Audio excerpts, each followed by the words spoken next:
I wrote 2 speeches tonight. I'm so happy I'm giving this one. So this campaign, as you all know, started with the crazy idea to challenge somebody who's been in Hartford for longer than I've been alive. But inherent in that crazy idea is a not so crazy idea. That Connecticut can do better. That we deserve forward-thinking legislators and compassionate leadership. That every generation deserves a seat at the table, and no one is entitled to another term simply because they've been there a long time.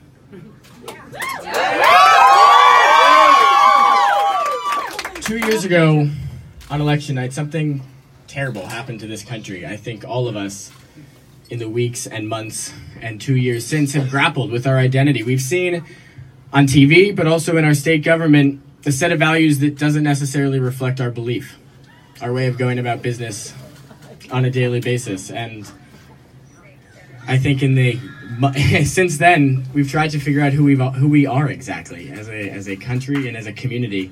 And tonight, I think we took one small step in figuring that out.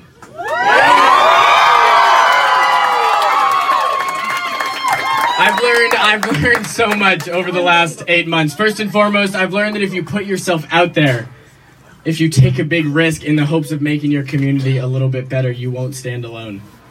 Step forward and you will find an army behind you, or in this case, in front of you. You will find Temi in Ridgefield and Heather in Reading. You'll find Shiva in New Canaan and Deborah Stern in Weston. You'll find Melissa and Vicky in Wilton and a team of resistors in Westport. Whose passion cannot be underestimated ever. You will find friends from elementary school and high school and college who have your back at every step of the way. And it means so much to have so many of them here tonight. Now, every candidate does not have a best friend who will drop everything to manage their campaign. I realize that's right.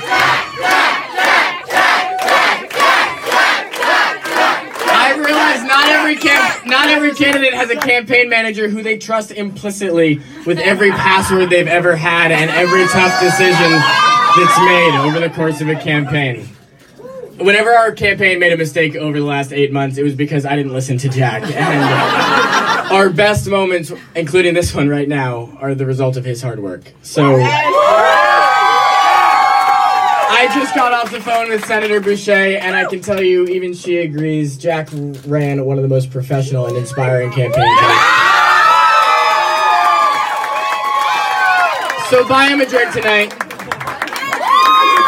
I also want to take a moment to thank all of the young people who worked on this campaign. And you've heard me talk about them at length. You've seen many of them featured in Time magazine, but you're going to have to endure it one more time. Charlotte, Kayla, Sam, Steven, Will, Max, Josh, Lydia, Layla, Amy, Ava, Sarah, Jordan, Maya, Sebi, Ella, Emily. There are so many others. I could read this list forever, but Lily, who spent their summer spreading the word about this campaign before many actual voters knew that there was an election in 2018. Their hard work after school and even during their free period, Charlotte, where are you? It put a district on the map that has not been blue since the 1970s. They changed history.